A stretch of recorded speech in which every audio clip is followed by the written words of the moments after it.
Well, what can we expect from Daredevil Born Again? The production is currently paused due to the writers and actor strike, but the show is well underway, and we know we've got some pretty big new Daredevil adventures coming from Marvel Studios. Let's take a couple minutes to talk about the direction it's going, and why I think this series is going to be kind of special. Well, as many of you know, Marvel greatly expanded their television slate over the last couple of years, and even though some of that's getting reeled in now, Daredevil Born Again is still going to be the biggest thing Marvel Studios has ever brought to the small screen. The show is set to run 18 episodes, longer than any Marvel show ever, and appears to be setting up a ton of street-level shenanigans for the future of the MCU. Now, the show has huge expectations from fans, and I wanted to dive into what some of those expectations are and what direction they might ultimately go. Now, I think one thing we will see from this series is a much higher level of comic book accuracy. Now, the Netflix series might be one of the best superhero series of all time, but they did make several departures from the comics, and I think we're going to be headed back in that direction. Now, I noticed in She-Hulk, Daredevil was much more acrobatic, moving seamlessly from the top of that parking garage and dodging cars tossed at him by the She-Hulk. This is clearly not the same Matt Murdock we saw in the series that was over on Netflix. The same thing can be said for Wilson Fisk, who in Hawkeye ripped a car door off like it was made of cardboard, something that wasn't part of the original series,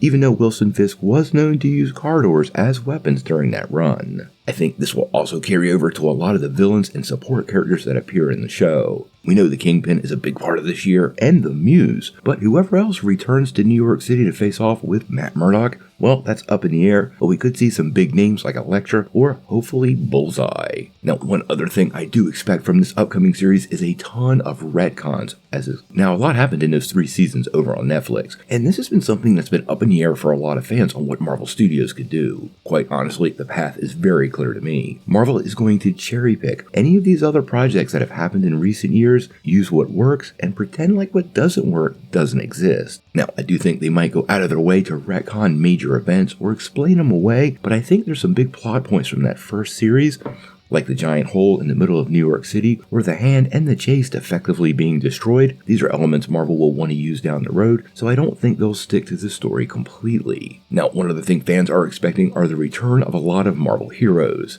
It's already been confirmed that Jon Bernthal's Punisher will indeed play part of this season, and it will be way beyond just a standard cameo. I think he might encompass a big part of at least one major storyline, but I think his presence across New York City will be felt by not only Daredevil, but by the city at large, and more importantly, the potential Mayor Fisk, who will probably use Frank Castle as the reason to crack down on vigilantes. Now, along with Frank Castle, I think we'll see some other Marvel Studios references. Matt Murdock met Peter Parker in Spider-Man No Way Home, and I think there's more than just a little bit of a chance of Spider-Man references, or maybe even a cameo, in this upcoming series. There's a pretty good chance also, since the events that go down in Echo this November are going to lead into Daredevil Born Again, meaning Alaqua Cox's Maya Lopez is very likely to be part of this upcoming season, and that may also be beyond a cameo and a full-on part in the overall story.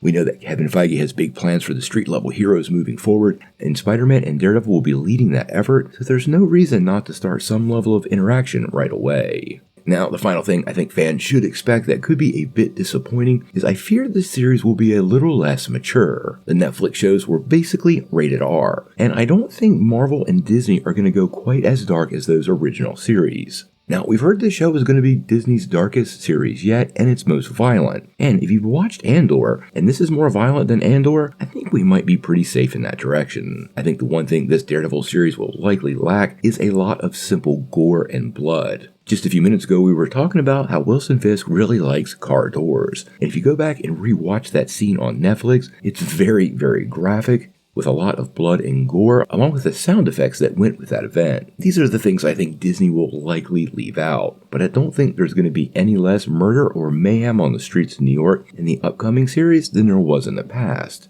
I think that's one of the key elements, and something Jon Bernthal actually said if it was muted down, he would not take up the role of Frank Castle again, and as you know, he is suiting up for this series, so maybe Marvel will maintain that level of violence. Obviously, Daredevil Born Again is going to be Marvel's biggest series ever, but the big key now is when are we going to get to see it? Hopefully these strikes get resolved very soon. As of the recording of this video, they are still happening, but once the dam breaks on labor, I think this show will start to manifest very quick, and we will get many more clues on what to expect from Marvel Studios.